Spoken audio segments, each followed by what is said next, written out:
es nuestra oración, mis amados hermanos. Sobre todo al escuchar la lectura de la palabra del Señor. Quisiera comenzar primeramente dándole las gracias al cuerpo de Cristo por las oraciones, por las llamadas. Sin duda alguna, tanto la familia, creo que incluye a Natalia, también nos hemos sentido amados por todos en medio de el pequeño percance que tuvimos hace unos días atrás. Damos las gracias a Dios porque la pérdida mayor fue material, estamos bien, pudo ser peor y sobre todas las cosas nos permite reflexionar en aquellas cosas que damos por sentado. Le comentaba a mi esposa que a veces decimos cosas como voy a salir a hacer un mandado, voy para allá, voy para acá, vengo, voy.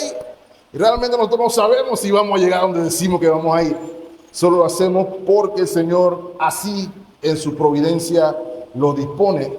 Y sin duda alguna nos hace entender que nos movemos en su existencia, en su ser. Y que nuestras vidas están literalmente en sus manos, queramos reconocerlas o no. Así que damos las gracias a Dios por su favor y porque nos ha permitido en medio de todo estar aquí bien. Quisiera que oráramos, hermanos. Gracias, Señor, por la oportunidad que nos das de meditar en tu palabra preciosa. Te rogamos, como siempre, Señor, que nos concedas ojos para ver, oídos para escuchar tu voz, tal como lo proclama tu palabra. Y como siempre rogamos, no permitas que mis labios falibles sean de alguna manera impedimento para tu palabra infalible. En Cristo Jesús lo ruego. Amén. Mis amados hermanos, seguimos nuestro viaje a lo largo del libro de Apocalipsis y nos encontramos en la porción que, como ya hemos mencionado, tiende a ser de las más conocidas del libro o de la epístola, la porción dedicada a las 7 iglesias de Asia Menor. Y nos encontramos particularmente en la iglesia de Tiatira. Como ya hemos mencionado, hermanos, estas iglesias nos permiten examinarnos de una manera doble.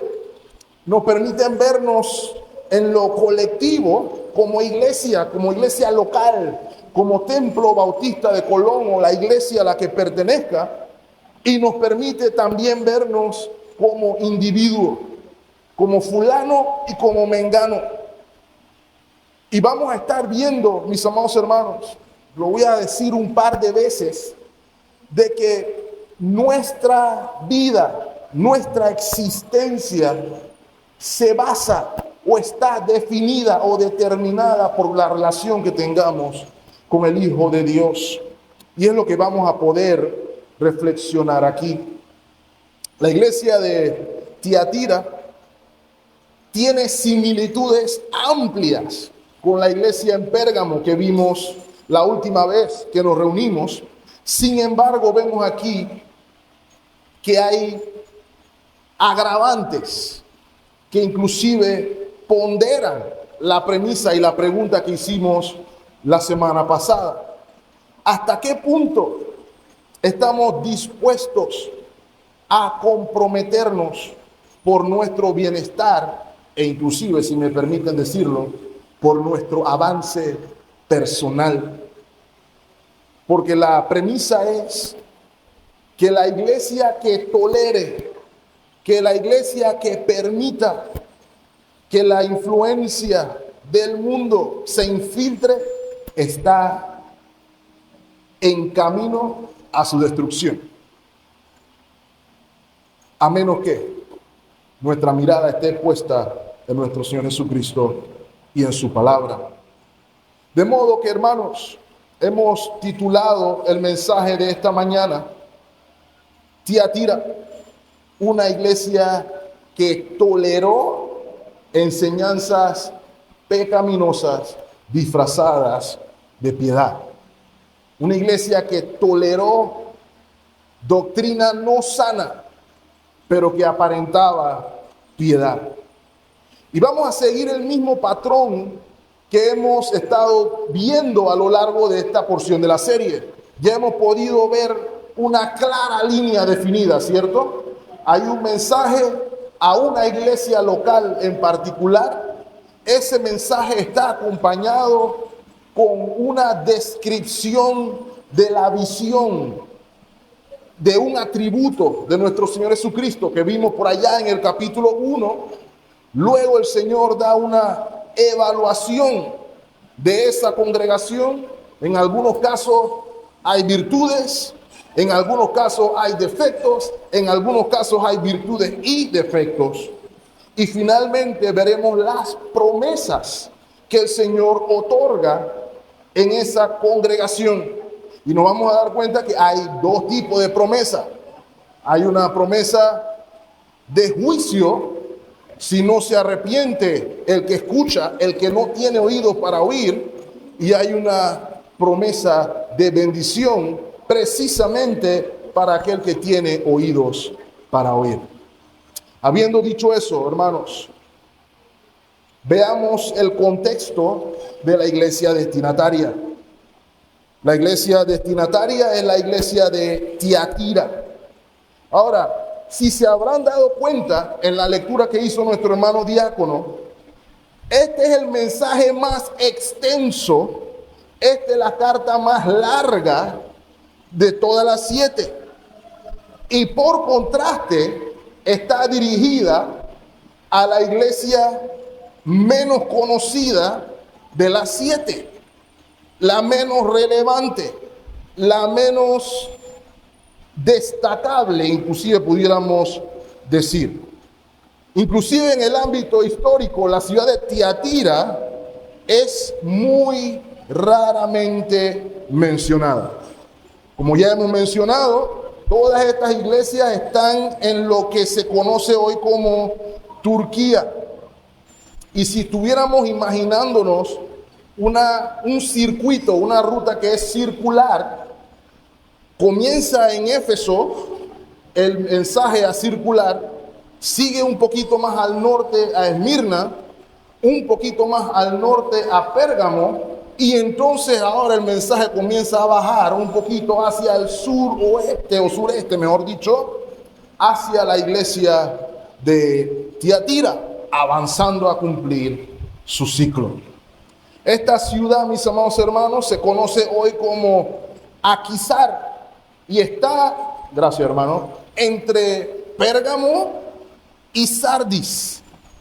Era una llanura bastante fértil, nutrida por uno de estos ríos famosos del área de Turquía que se llama Sad. Lo más importante a reconocer, mis amados hermanos, que esta ruta o esta ciudad tenía un trasfondo militar luego de la conquista del Imperio Romano, por ahí más o menos en el año 190 antes de Cristo. La ciudad era también una ruta comercial. De hecho, había una especie de vía seca que se hizo desde Esmirna que pasara directamente hasta Tiatira. ¿Por qué estoy mencionando esto, mis amados hermanos? Porque el comercio era la fuente primaria de riqueza de esta ciudad. Y la peculiaridad más interesante de esta ciudad era el gran número de gremios comerciales que había. ¿A qué nos referimos con gremios comerciales? Asociaciones de negocio. Es como cuando usted escucha aquí hablar de la CONEP. Son empresarios reunidos en asociación para ver cómo hacen mejores negocios. Más o menos esa es la idea. Piense cualquier asociación, cualquier gremio. ¿Okay? Escuchamos hablar del gremio docente. Los docentes se agremian para lograr, en teoría, avances en el ámbito de la educación.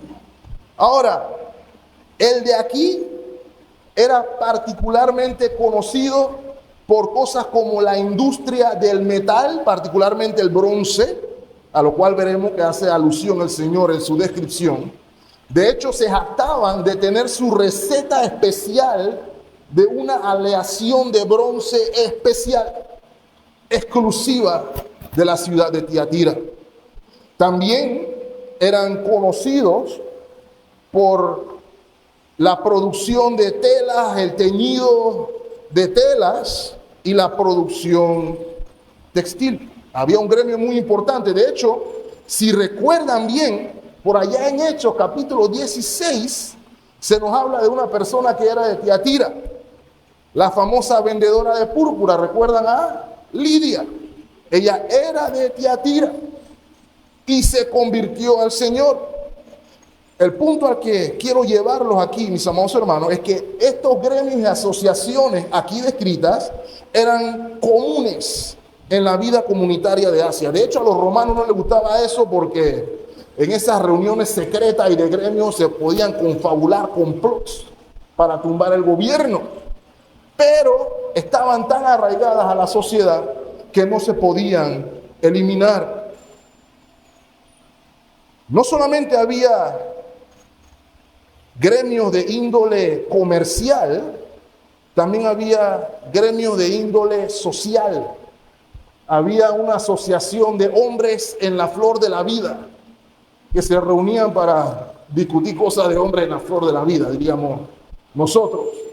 Habían grupos de jóvenes que se dedicaban a honrar a las figuras deportivas de la época. Había asociaciones de todo tipo a la cual se podía pertenecer. De hecho, había también una necesidad económica que salía del hecho de que esta era una ciudad guarnición. ¿Qué es una ciudad guarnición?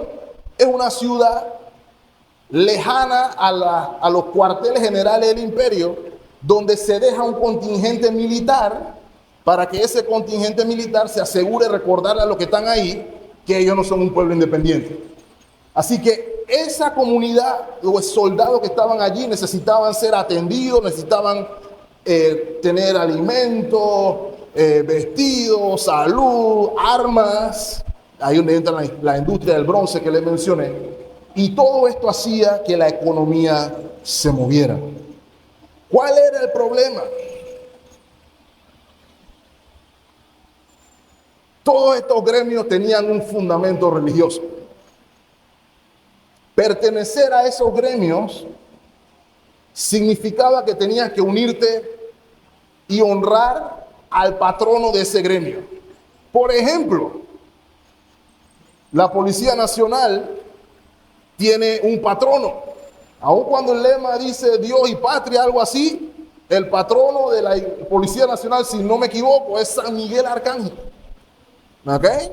Así que usted sabrá que si usted va a la policía, habrá algún lugarcito ahí donde hay que hacer una venia a San Miguel Arcángel. Lo bueno es que acá hay libertad de culto y usted no está obligado a hacerlo, pero en Tiatira, si usted participaba de cualquiera de estos gremios, estaba obligado a participar de la adoración pagana. ¿Cuál era el patrono por excelencia de estos gremios? El dios Apolo, conocido como el dios de la luz. Algunos lo ilustraban como el sol, que era, según la mitología griega o romana, hijo de Júpiter o Zeus. ¿Ok? Entonces, a eso súmele también que aquí también se practicaba la adoración al César. Ven que ese capítulo se repite continuamente a lo largo del mensaje a toda la iglesia. ¿Y cómo se adoraban a estas entidades? Como ya vimos en Pérgamo y como ya vimos o veremos de nuevo aquí, con comida sacrificada a ídolos y con algunas prácticas de sexualidad fuera de orden para ponerle la cerecita al pastel. Ahora, ¿cuál es el punto a comprender aquí? Si usted no estaba en un gremio, estaba fuera del mapa. Y si estaba fuera del mapa, no existes. Y si no existes, no trabajas. Y si no trabajas, no comes. Esa era la línea argumentativa que se estaba dando en Tiatira. La pregunta era para nosotros: imagínese usted en sandalias de alguien de Tiatira por un momento. Si usted era cristiano en esa época y ese era su contexto laboral, ¿qué era lo que usted hubiera hecho? Hubiera dicho algo como: el Señor tiene que entenderme porque yo tengo que comer, así que yo voy a participar. O yo voy a ir, me voy a inscribir en el gremio, voy a estar allí, pero no voy a hacer nada, yo nada más voy a mirar. Yo no voy a tocar nada, voy a cerrar los ojos y no voy a ver nada porque yo soy hijo del Señor. ¿Qué hubiera hecho usted? Esa es la premisa del contexto en Tiatira. Ahora, el tono del mensaje se nos da en la segunda parte del versículo 18. ¿Cómo se presenta el Señor aquí? El Hijo de Dios, el que tiene ojos como llama de fuego y pies semejante al bronce bruñido. Y ya sabemos, mis amados hermanos, que todo esto tiene implicación directa con el tipo de mensaje que va a recibir la iglesia. Y déjeme decir, hermano, que el mensaje para la iglesia de Tiatira, en virtud de lo que vemos aquí, no es muy agradable. Vienen tres tiempos, pudiéramos decirlo así. El Hijo de Dios, que tiene ojos como llama de fuego y pies semejantes al bronce bruñido. Ahora, esta visión que Juan nos describe como Hijo de Dios tiene una variante, si se dieron cuenta, cuando lo vimos al principio, en el capítulo 1, versículo 14 más o menos, se nos decía a alguien con apariencia del Hijo de Hombre, alguien semejante al Hijo del Hombre, es lo que vimos en el capítulo 1. Pero aquí Juan hace una variante. Ya no nos dice semejante al Hijo del Hombre, sino que se nos dice Hijo de Dios. Esa parte es importante. Primero, es una evidente afirmación trinitaria. Aquí se está exaltando la segunda persona de la Trinidad, el unigénito Hijo de Dios. Hay un título aquí que enfatiza la deidad del Hijo de Dios. También se nos enfatiza su oficio como el Mesías y sobre todo que Él debe ser el objeto de nuestra fe, de nuestra adoración y el centro de nuestra proclamación o predicación.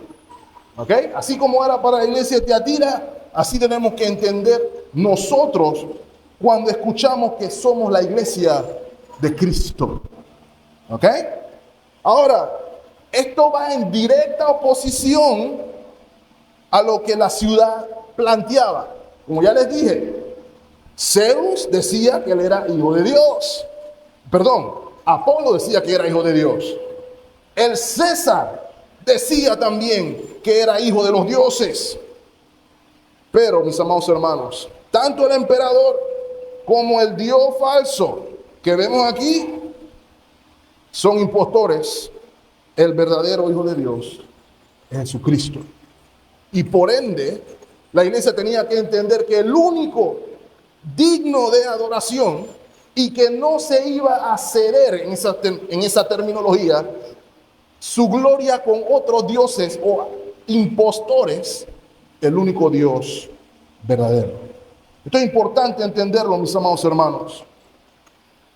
Al mismo tiempo, permítame decirlo, este es un recordatorio para usted y para mí. Sí, se declara que Jesús es Señor y eso tiene implicaciones para la iglesia local porque somos recordados, mis amados hermanos, que lo que hacemos aquí no es un hobby. Lo que hacemos aquí no es una reunión de una fundación o de una ONG. Esta es la iglesia del Dios viviente, con todo lo que eso implica. esta iglesia tiene como propósito único y exclusivamente la gloria del Hijo. Y si eso no es lo que se hace en esta iglesia local o en cualquiera otra, lo mejor que pueden hacer es cerrar la puerta y botar la llave.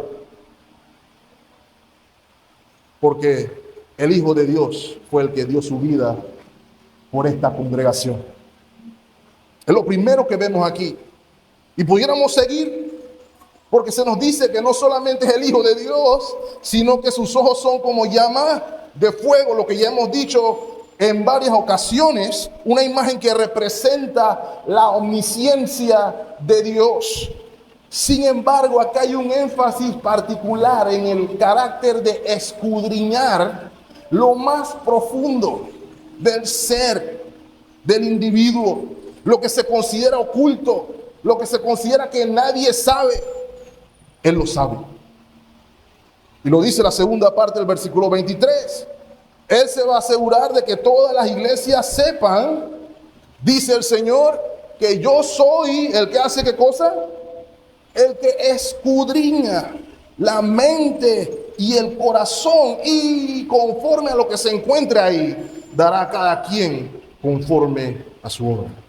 Es una imagen que plantea el juicio de Dios. Buena noticia para aquel que se aferra por la fe a la fidelidad de Cristo, y mala noticia para aquellos que no escuchan la voz del Señor. Mis amados hermanos, los ojos que lo ven todo en la iglesia de Tiatira iban a destapar lo que nosotros a veces decimos de manera coloquial, un gallo tapado que había en la iglesia de Tiatira. Uno que probablemente los atributos de la iglesia muy bonitos cubrirían algo similar a lo que sucede hoy cuando vemos las redes sociales de nuestras iglesias locales, las que tienen bastante página web y toda esa cuestión. Usted ve pura foto de gente con manos levantadas, usted ve pura foto con gente leyendo la Biblia, gente cantando, gente arrodillada, usted ve todo espectacular. Pero hay cosas que no salen en las redes sociales. Hay cosas que no se ven a simple vista, que solamente los que están ahí saben que son las que están sucediendo. Y no solamente las saben los que están ahí, el punto es que Dios también las sabe. Eso es lo que se nos está diciendo aquí. ¿Saben qué es lo interesante, mis amados hermanos? La imagen que vamos a ver aquí no es una imagen de Cristo que nos gusta. Me llamó la atención al verlo, porque nosotros tenemos otra imagen de Cristo. Nosotros nos tiende a gustar una imagen que nos hemos hecho nosotros de Él, una que es, si me permiten decirlo, hasta idolátrica, si esa fuera una palabra. Nosotros tenemos un Cristo que no tiene ojos, uno que no ve nuestros pecados por amor. No tenemos una imagen de un Cristo que pasa por alto las cosas que no le agradan a Dios porque nos ama. Nosotros tenemos un Cristo a veces que tolera el pecado según nuestra cosmovisión por amor. Pero esa no es la imagen que vamos a ver en la iglesia de Tiatira. La imagen es otra. No es el Cristo de Hollywood. No es el Cristo que vemos, como ya hemos dicho, en las imágenes que se ven en las casas. Ni siquiera es el Cristo de la pasión. Porque es el Cristo exaltado en gloria y en poder que está en medio de la iglesia con la capacidad de apagar la luz de aquella congregación que no atiende a la voz de su Señor. Y eso lo ratifica el tercer atributo. Pies semejantes al bronce bruñido, que representa paso firme, no como del gobierno, el verdadero paso firme en juicio. Es un paso que es soberano, autoritativo. La imagen de Cristo que la iglesia de Tiatira está viendo se contrapone con la imagen del bronce, de lo cual los tiatiranos, si esa es la palabra, se jactan de conocer. Algunos dicen que probablemente había una estatua de Apolo de bronce, eso no se ha podido confirmar. Algunos dicen que se hacía moneda de bronce de la aleación especial que solamente los tiatiranos conocían, pero Dios está diciendo que Él posee un metal todavía más refinado que el de ellos y que su marcha es más poderosa que la de aquellos que se oponen al gobierno de Cristo. La imagen de Cristo que Él quiere que la iglesia tenga es la de un rey vencedor, el rey que es el único Dios verdadero y que está armado y con la capacidad total de hacer justicia aún a aquellos que se le oponen. Quisiera recordar a la iglesia por esto, mis amados hermanos, que la revelación que se nos hace aquí de la figura del Hijo de Dios no es otra para que usted conozca en quién usted ha puesto su esperanza, en quién usted ha creído. La intención no es que usted lo dibuje. Por ahí ya vi, lo decía en broma, pero por ahí ya vi que hay una página de YouTube que ha hecho animación de estos pasajes de Apocalipsis. Y ahí está dibujado la imagen que ellos tienen de Cristo con los ojos así como láser y violento. Pero bueno, repito, esa no es la intención. La intención es que usted sepa quién es Señor. Que usted lo sirva por quien Él es y por lo que ha hecho. Y como les dije hace un momento, recordar que mi destino eterno está determinado por la relación que tengo con Él. Que algunos piensan que su destino eterno está definido por si yo hago buenas obras o no. Su destino eterno está determinado si tienes comunión con Cristo o no. Iglesia de Cristo, Él es nuestra vocación, Él es nuestra existencia. Y si no vivimos para lo que Él nos llamó, hermanos, vuelvo y repito, apaguemos la luz, botemos la llave y cerremos la puerta. Porque no tenemos nada que hacer aquí. Cristo o nada. Esa es la existencia de la iglesia. Eso es lo que sus atributos revelan. Lo que me lleva brevemente al segundo punto, mis amados hermanos. ¿Cuál es la evaluación del Señor entonces? Y vamos a darnos cuenta de que la evaluación está en dos áreas, ¿cierto? Hay una parte positiva de la iglesia y debo decir, es muy buena la evaluación que el Señor hace de la iglesia que vemos a partir del versículo 19. Así como con las otras 7, la frase clave aquí es: yo conozco tus obras. Y note, amor, fe, servicio, paciencia, y no solamente eso, sino que hay desarrollo en esa dirección. No te dice, sus obras postreras son más que las primeras. Aquí hay un testimonio inequívoco, mis amados hermanos, de que el evangelio de Cristo dio origen a esta iglesia. No sabemos cómo se fundó la iglesia, no sabemos si fue cuando Lidia se convirtió, que se plantó la iglesia en esta región. El punto es que sabemos por los resultados que el evangelio de Cristo brilló. Y note, esta era una comunidad que se caracterizaba por su diaconado o por su servicio amoroso entre ellos y la comunidad. Un amor que es consciente, un amor que es sacrificial, un amor que es desprendido, que busca el bien del objeto amado en una total réplica o imitación del amor de Dios para sus hijos.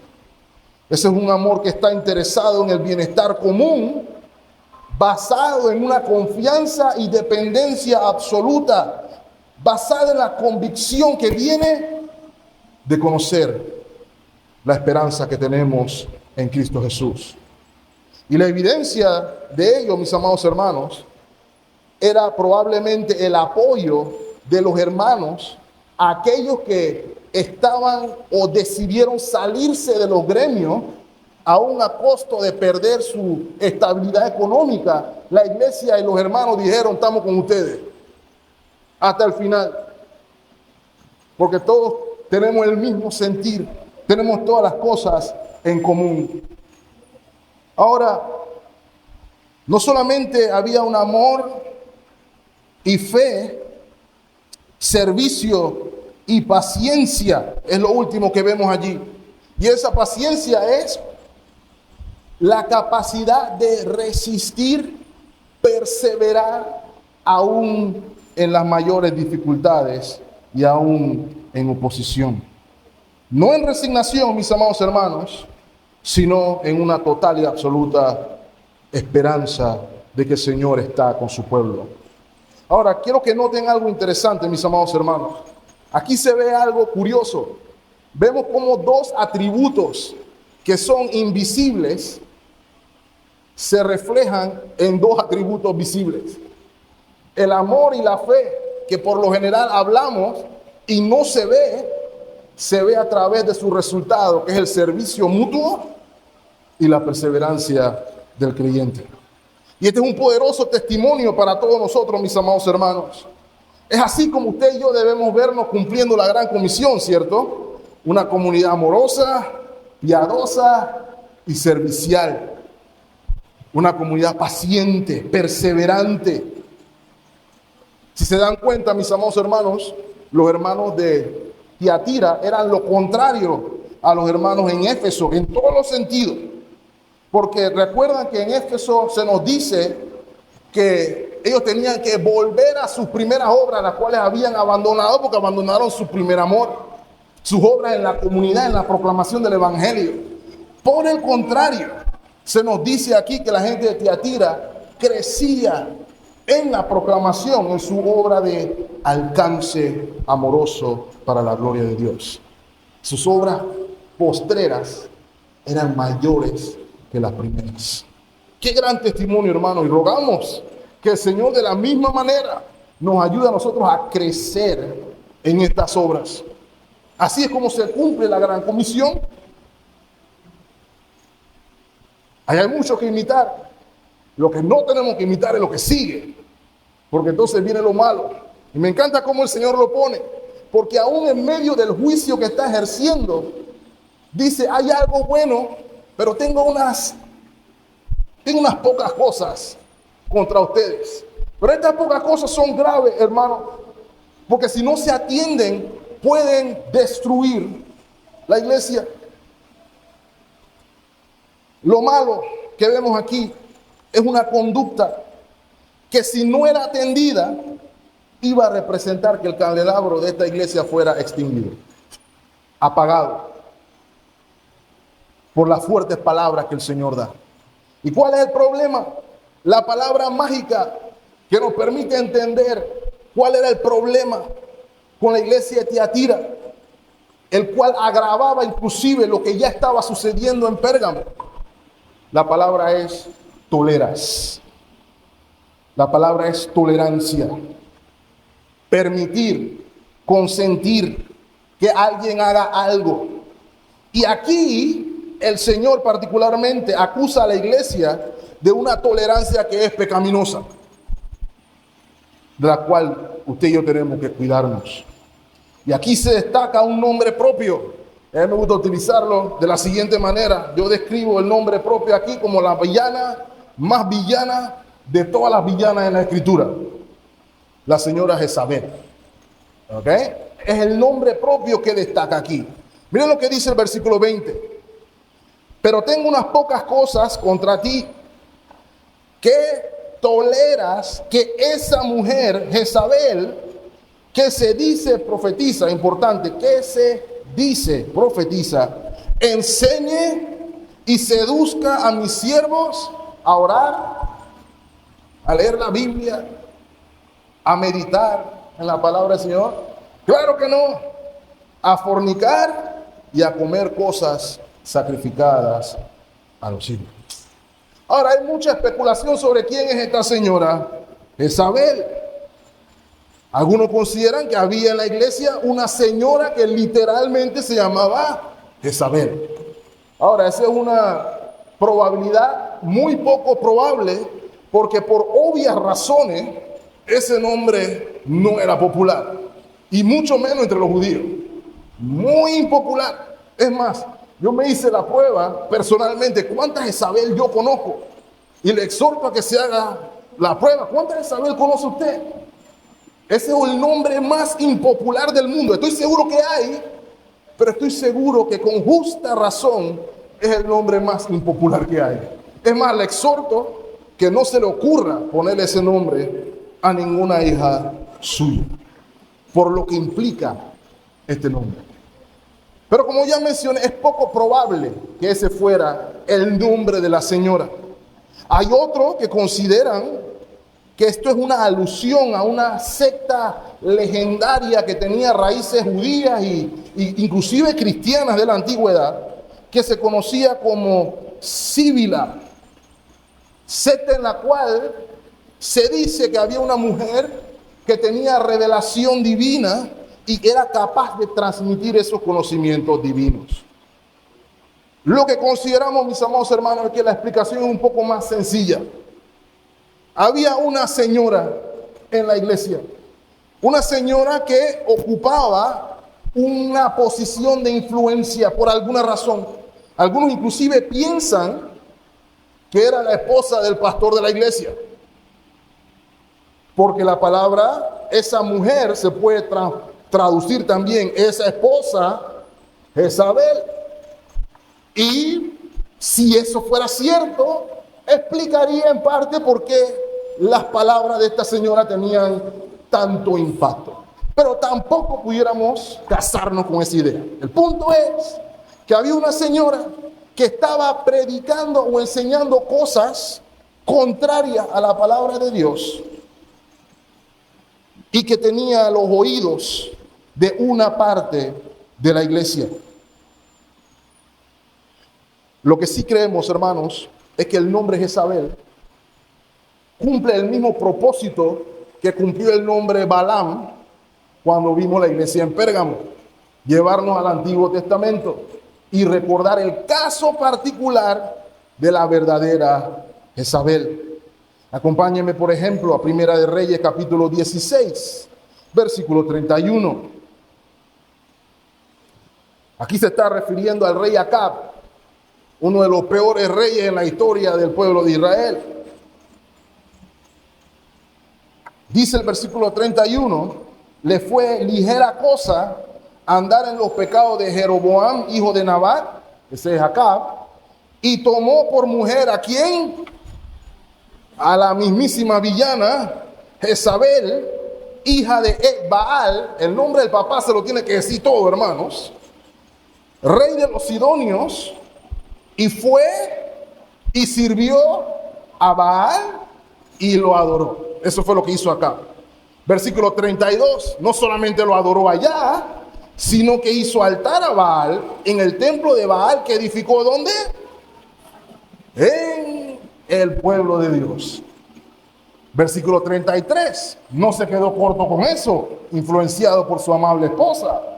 Hizo también acá una imagen de acera, haciendo así acá más mal, aquí es lo que hay que entender aquí, más mal que todos los reyes de Israel que reinaron antes que él para provocar a ira de Jehová, Dios de Israel. Adelántese un par de capítulos más. Primera de Reyes 21-25. A la verdad ninguno fue como ¿quién? Como Acab, que se vendió para hacer lo malo ante los ojos de Jehová. Pero ¿por qué Acab hizo eso? Eso salió de su mente, salió de su corazón. Dice aquí, porque Jezabel, su mujer, lo incitaba. Ahí está clarito. Versículo 26. Él fue en gran manera abominable, caminando en pos de los ídolos, conforme a lo que hicieron los amorreos, a los cuales lanzó Jehová de delante de los hijos de Israel. ¿Por qué les leo todo esto, mis amados hermanos?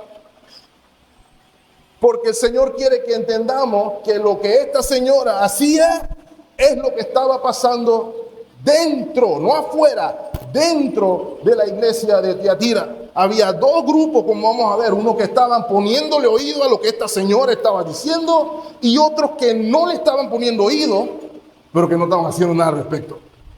Decían, bueno, esa es su opinión. Más o menos lo que estaban diciendo. Bueno, ellos piensan así, pero bueno, todos somos hermanos en Cristo. Esa era más o menos la lógica que se estaba aplicando en la iglesia. Y mis amados hermanos, quiero que noten algo. Esta señora se hacía llamar o se consideraba, se autodenominó profetisa. Y eso es importante, ¿cierto? Eso es una autoproclamación. ¿A qué eso no pasa hoy? A que hoy no hay nadie diciéndose yo soy el apóstol tal o el profeta tal y Dios habla conmigo y oye la palabra del Señor que tengo para ti. Eso pasa también hoy, es bastante común y no hay distinción de género. Hombres y mujeres hacen exactamente lo mismo. Esta mujer aparentaba que hablaba de parte de Dios, con un conocimiento oculto, con un conocimiento especial que Dios le dio a ella, pero no le dio a nadie más. ¿Y adivinen qué? Ese conocimiento y esa revelación resolvía el problema de los gremios. Tengo la solución, el Señor me dice cuál es la solución. ¿Y saben cuál es la solución? Dios no tiene ningún problema. Vayan a los gremios, participen de las festividades, sacrifiquen, tengan sexo, hagan lo que quieran, porque Dios es amor y Dios los ama y Él quiere que ustedes sean felices y que puedan comer y que les vaya bien, etcétera, etcétera, etcétera. Y adivinen qué, a mucha gente le gustaba ese mensaje.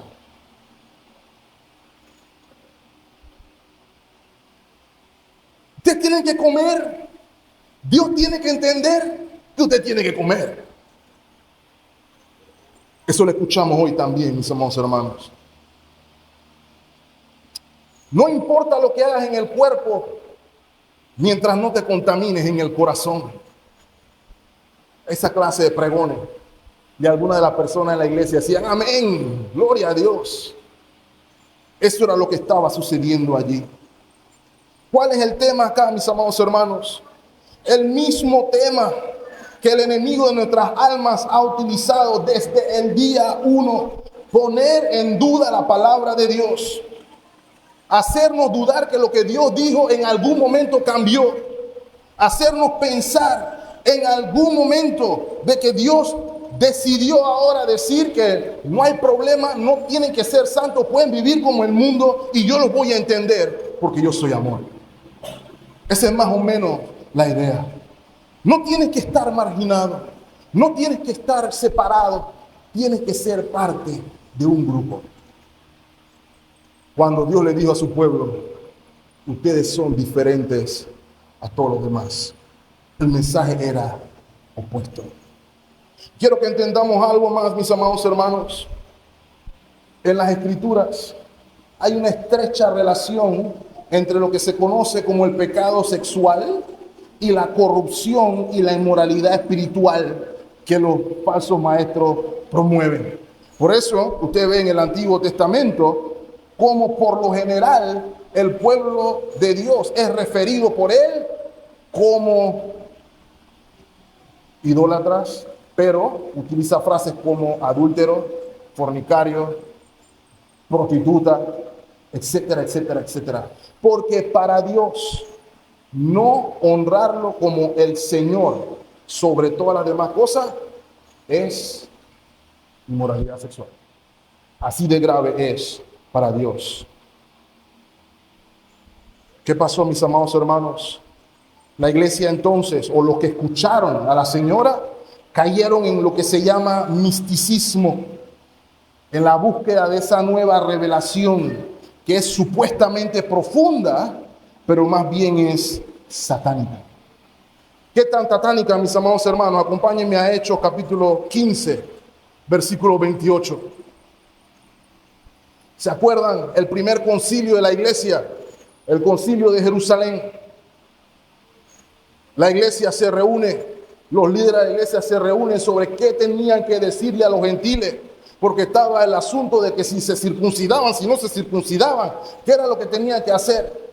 Y los apóstoles se reúnen y le dicen a la iglesia lo siguiente, versículo 28. Porque ha parecido bien, ¿a quién? A Dios, la tercera persona de la Trinidad, y a nosotros no imponeron ninguna carga más que estas cosas necesarias. Y note, hermanos, que estas mismas palabras son las que utiliza el Señor cuando le dice a los que no se habían contaminado con la doctrina, no les voy a imponer otra carga. Pero la premisa es, ¿qué es lo necesario? Que os abstengáis de lo sacrificado a los ídolos, de sangre, de ahogado y de fornicación, de las cuales cosas si os guardareis, bien haréis. Y dicen los hermanos a la iglesia, pásenla bien. Mientras no estén en fornicación y no estén practicando lo que practica el mundo, van a estar bien. ¿Y qué dice la señora Jezabel? Hagan exactamente lo opuesto. Así de bendecida era la palabra de esta señora. Aquello que la iglesia enseñó en el fundamento de la palabra, esta señora lo revirtió en el nombre del amor y en el nombre del lucro. Y aquí hay una pregunta que hacernos, mis amados hermanos. ¿Qué tipo de religión vivimos o practicamos? Si nuestra religión es, como yo denomino, utilitaria.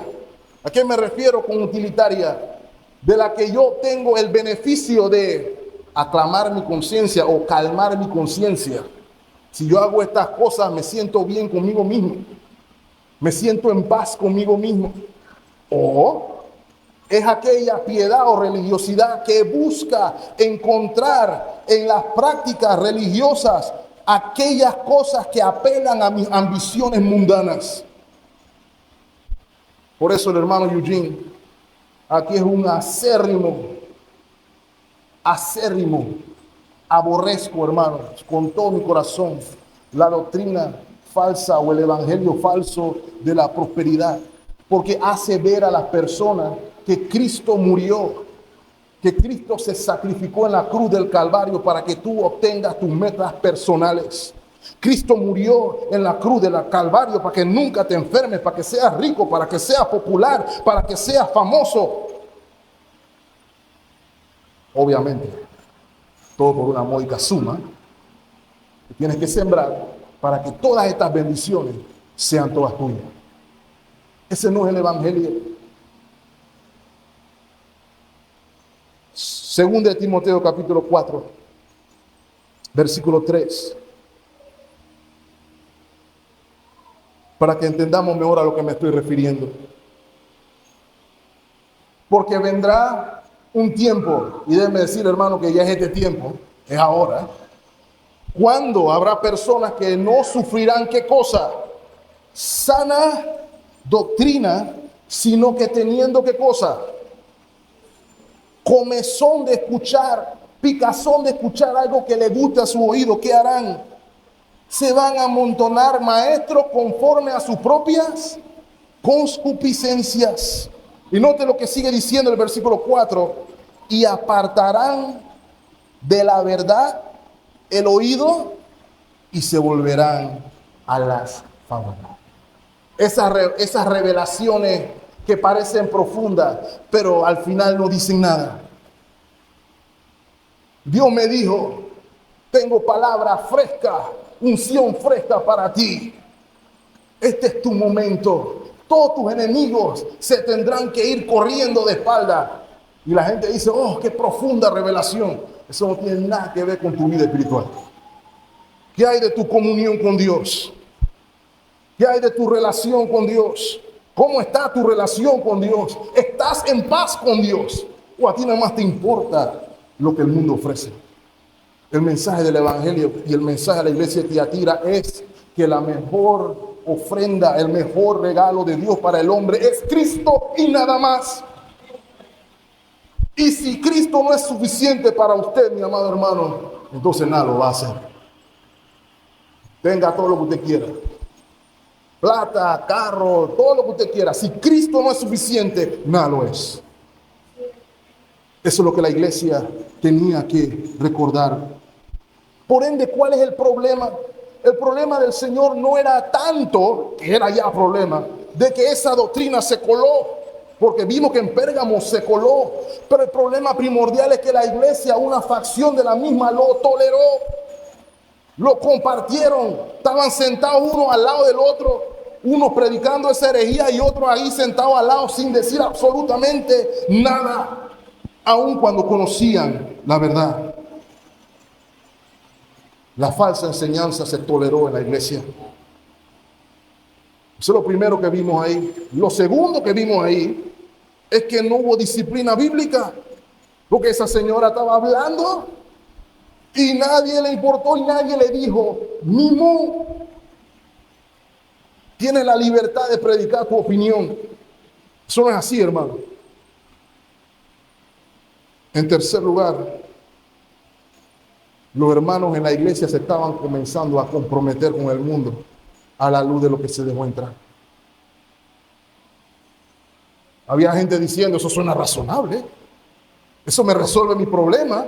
Oh, Dios es bueno, puedo divertirme en el mundo y puedo también estar en la iglesia. Eso funciona.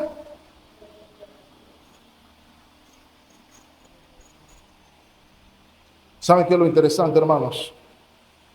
Esto estaba sucediendo por un rato ya, es lo que nos dice el versículo 21. Yo le he dado tiempo para que se arrepienta, pero no quiere arrepentirse. Esto era evidencia de su condenación debido al endurecimiento de su corazón. Esta señora era un tema particular. Habiendo visto, mis amados hermanos, la evaluación de la iglesia, vamos a ir al último punto, que es la promesa del Señor. Y vemos que la promesa del Señor tiene dos aristas. La primera es lo que tiene garantizado por sucederle a aquellos que traen problemas a la iglesia de Cristo y no se arrepienten. Versículo 22. He aquí, yo la arrojo en cama y en gran tribulación a los que con ella adulteran, si no se arrepienten de las obras de ella. Entonces la promesa o la primera promesa del Señor es juicio para ella primero y para aquellos que le estaban poniendo atención dentro de la iglesia. Y noten, mis amados hermanos, en el caso de ella, a ella se le arroja en cama. Y algo interesante que observemos qué quiere decir eso, porque en primera instancia ella tendía la cama de la seducción. Ella ofrecía una cama para ultrajar el nombre de Dios. Y Dios en recompensa le tiene preparada una cama de sufrimiento que iba a terminar sin duda alguna en su muerte. Podemos tener esa misma idea cuando leemos en la cena del Señor que aquellos que no disciernen el cuerpo de Cristo al participar de la cena, algunos están enfermos o caen en cama, como esta señora, y otros duermen. El fin certificado es que Dios va a juzgar a los que se oponen a su obra. Créalo, mis amados hermanos, ella iba a terminar en una camilla, pero con, digámoslo de esta manera, con una situación terminal a consecuencia de su estilo de vida. Tal como le pasó a la Jezabel original. Acompáñenme, por ejemplo, 1 de Reyes 21, versículo 23. El Señor estaba a través de la boca de su profeta, el verdadero profeta de Jehová, así es como funciona, que eso no necesariamente anuncian prosperidad y que va a ser cabeza y no cola. Eso no fue lo que le profetizaron a Acab. A Acab le profetizaron que los perros iban a lamer su sangre del piso. Esa fue la profecía del profeta. Y dice el versículo 23, de Jezabel también ha hablado Jehová. Hay algo para ella también. Dice, los perros comerán a Jezabel en el muro de Jezreel. ¿Qué? Esto es una prueba, hermano, de que eso no es de que un espíritu, de espíritu de Jezabel. No, señor. Esta era una persona actuando en su propio criterio y la que iba a ser juzgada por Dios. Versículo 30 de Segunda de Reyes, capítulo 9. Vino después Jehú a Jezreel, y cuando Jezabel lo oyó, se pintó los ojos con antimonio y atavió su cabeza y se asomó por la ventana. A lo mejor usó una de sus técnicas para ver si le iba bien. Versículo 31. Y cuando entraba Jehú por la puerta, ella dijo: ¿sucedió bien a Zimri que mató a su señor? Versículo 32. Alzando él entonces su rostro hacia la ventana, dijo: ¿quién está conmigo? ¿Quién? Y se inclinaron ante él 2 o 3 eunucos y les dice: échenla abajo. Y la echaron abajo, y parte de su sangre salpicó en la pared y en los caballos, y él la atropelló. Así que imagínense cómo quedó esa señora cuando cayó. Versículo 34. Entró luego, y después que comió y bebió, dijo: id ahora a ver a aquella maldita y sepultadla, pues es hija de rey. Versículo 35. Pero cuando fueron para sepultarla, no hallaron de ella más que la calavera y los pies y las palmas de las manos. Versículo 36. Y volvieron y se lo dijeron, y él dijo: esta es la palabra de ¿quién, hermanos? Esta es la palabra de Dios, de aquel que tiene ojos como fuego y pies como bronce bruñido, la cual él habló por medio de su siervo Elías Tisbita, diciendo: en la heredad de Jezreel comerán los perros la carne de ¿quién? De Jezabel. Ese era su final. Versículo 37. Y el cuerpo de Jezabel será como estiércol sobre la faz de la tierra en la heredad de Jezreel, de manera que nadie puede decir: ese es Jezabel. Oh, qué duro. Oh, Dios estaba demasiado bravo. ¿Cómo es posible que Dios actuara así? ¿Qué clase de Dios amoroso hace eso? Un Dios que es santo, justo y amoroso hace eso. Y mis amados hermanos, es el mismo recordatorio para usted y para mí hoy. El pecado no confesado, no arrepentido, tiene como fin la muerte. No hay excepción. No nos conformemos a lo que sabemos que a Dios no le gusta. Es el mensaje a la iglesia de Tiatira. Un poquito leuda toda la masa, hermanos. Esa es la idea. Todas las personas que la habían seguido, a eso es lo que se refiere con sus hijos también. Nadie piense ahí que la señora tenía hijos y los hijos lo iban a matar, no. Todas las personas que actuaron conforme a lo que ella enseñaba iban a sufrir lo mismo, a menos que se arrepintieran, dice el Señor. Y eso es lo interesante, que con todo y eso, el Señor se muestra misericordioso y dice: si te arrepientes, hay esperanza. ¿Es nuestro Dios misericordioso o no lo es? ¿Es Dios justo y bueno o no lo es? Versículo 24. Pero a vosotros y a los demás que están en Tiatira, a cuantos no tienen esa doctrina y no han conocido lo que ellos llaman las profundidades de Satanás, yo os digo: no os impondré otra carga. ¿Cuál es el mensaje para la otra facción de la iglesia? Este es el mensaje de Cristo para los tolerantes, para aquellos que estaban viendo todas estas cuestiones pasar y decir: bueno, allá ellos. El Señor está diciendo lo siguiente: estas personas decían en su corazón que ellos tenían la doctrina de lo profundo, pero ellos tenían la doctrina de Satanás. Lo que la iglesia tiene en la palabra de Dios es lo verdaderamente profundo.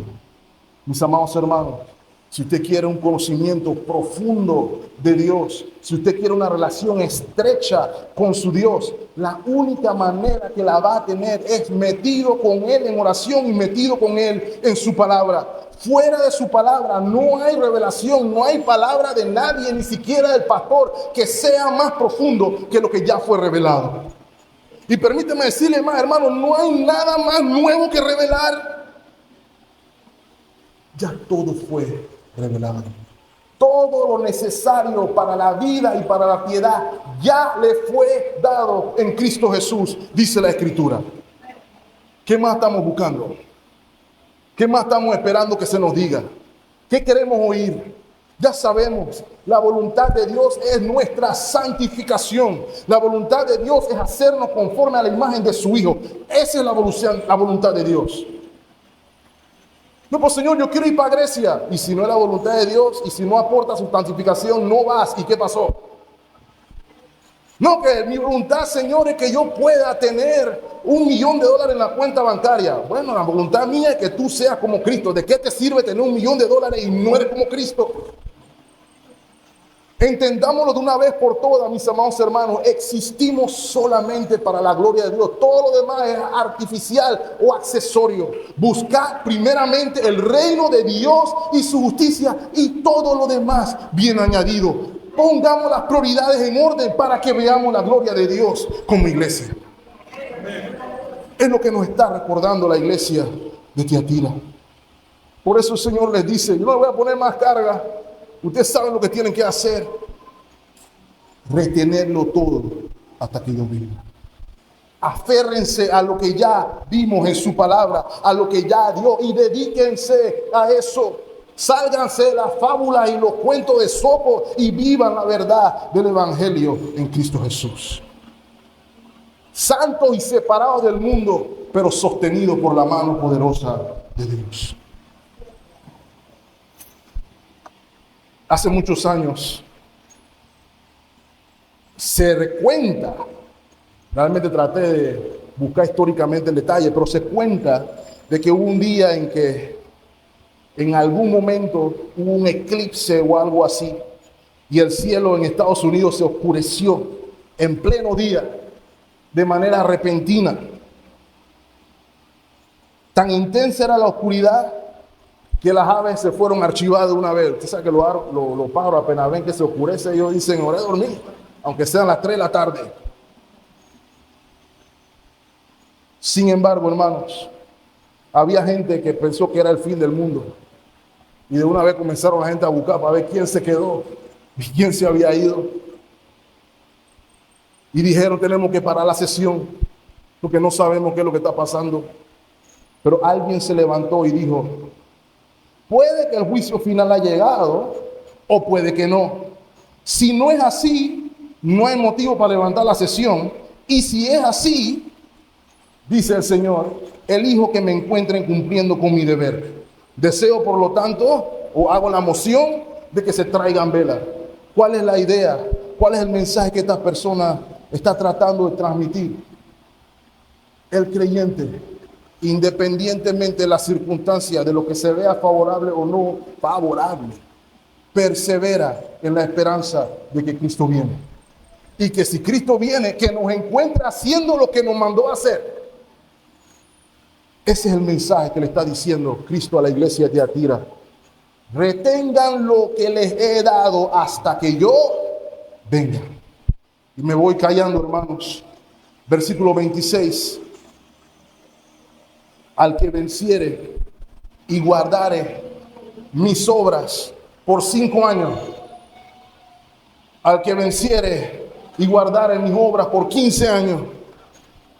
Al que venciere y guardare mis obras por 25 años. Yo le daré autoridad sobre las naciones. No. El que persevera hasta el final, mis amados hermanos. El que persevera hasta el final, ese será salvo. El que no persevera hasta el final, nunca fue. Nunca fue. El Señor dice que ese día muchos van a hallar: Señor, acuérdate, yo estaba ahí.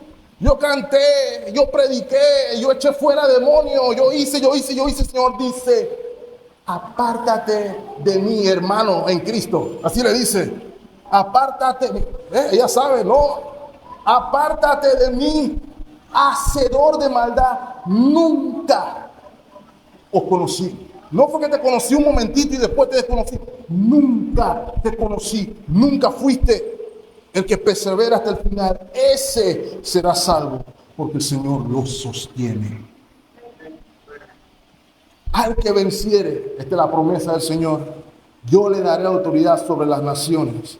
y las regirá con vara de hierro, y serán quebradas como vaso de alfarero, como yo también la he recibido de mi Padre. ¿Saben qué es eso, hermanos? Esa es una alusión al Salmo 2.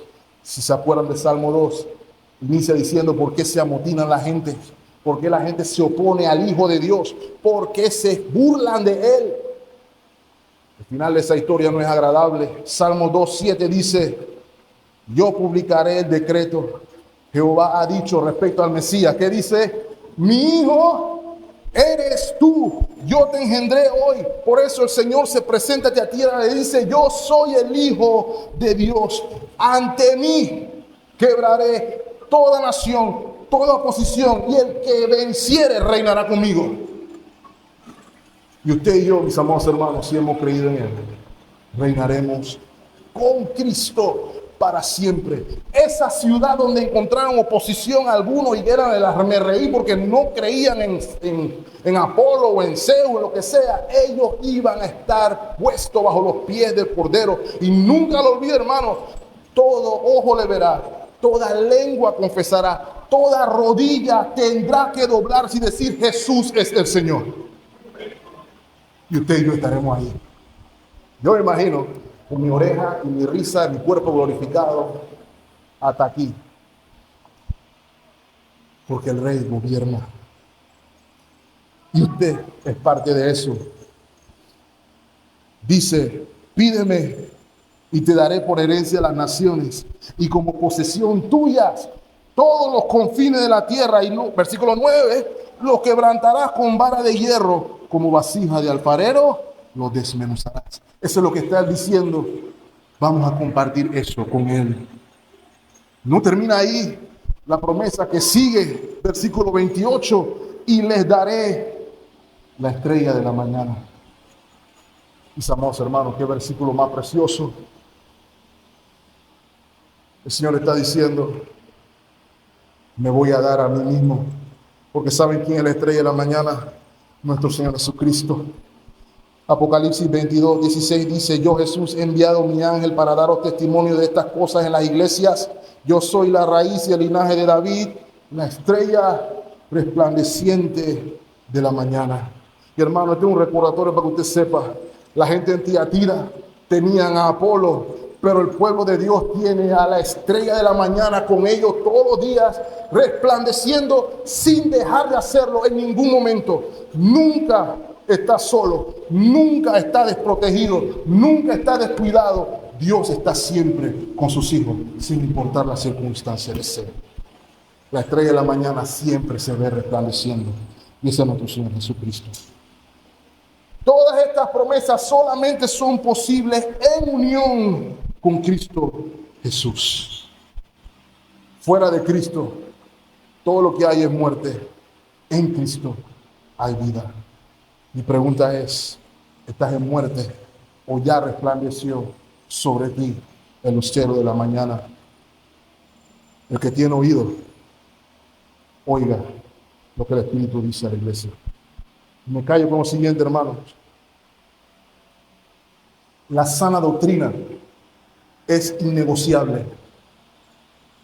La sana doctrina no sirve si no se pone en práctica, es cierto. Pero no existe iglesia sana si no hay sana doctrina. La palabra de Dios tiene que ser central en nuestra vida. La iglesia tiene que exigir eso. La iglesia no puede permitir nada menos que su palabra abierta en este púlpito y en cualquier programa que hagamos. Menos de eso es inaceptable.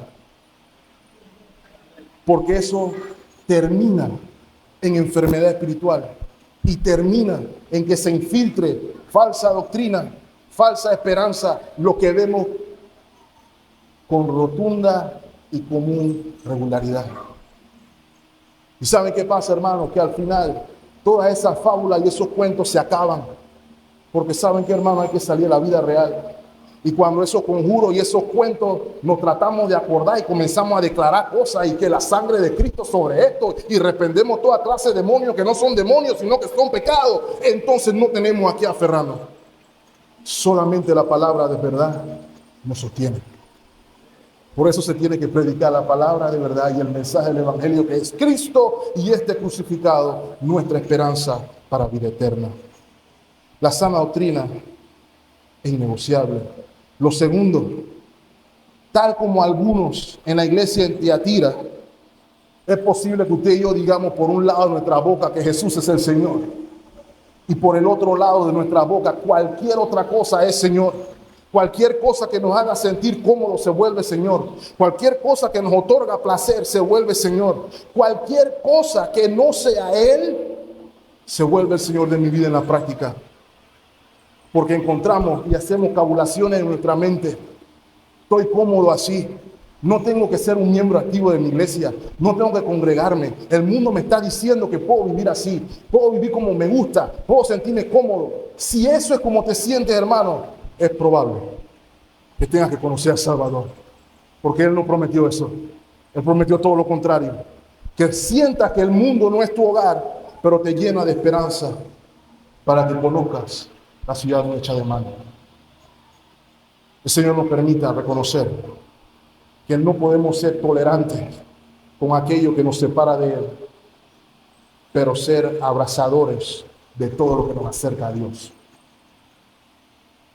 Todo aquello que es puro, santo, bueno, etcétera, etcétera, etcétera, en eso pensáis, eso buscar, en eso perseverar, porque nada se compara con el premio de la estrella de la mañana, que es Cristo Jesús nuestro Señor. Señor les bendiga ricamente, mis amados hermanos. Estemos orando. Señor, gracias por tu palabra. Gracias por recordarnos el peligro de ser tolerantes con aquello que no se debe tolerar. Nada es comparable con la gloria de Cristo. Ayúdanos a poner nuestros ojos en la estrella de la mañana. Ayúdanos a entender que tú nos separaste y nos sacaste del mundo, no para que viviéramos en Él, sino para alumbrar en Él, para testificar de ti en Él, para ser testigos tuyos hasta que vengas a buscarnos.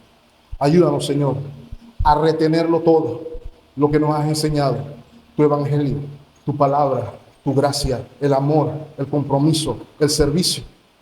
Ayúdanos a retenerlo todo mientras esperamos. Y sea nuestra bendición que cuando vengas a buscarnos nos encuentres haciendo así. Guárdanos de la falsa doctrina, guárdanos del engaño del mundo, guárdanos de la tentación del enemigo prometiéndonos cosas que no sirven, que no llenan, que no satisfacen, y haznos recordar que solamente en ti hay plenitud de gozo y delicias a tu diestra. Todas estas cosas te las pedimos y damos gracias en Cristo Jesús nuestro Señor. Y el pueblo de Dios dice, amén.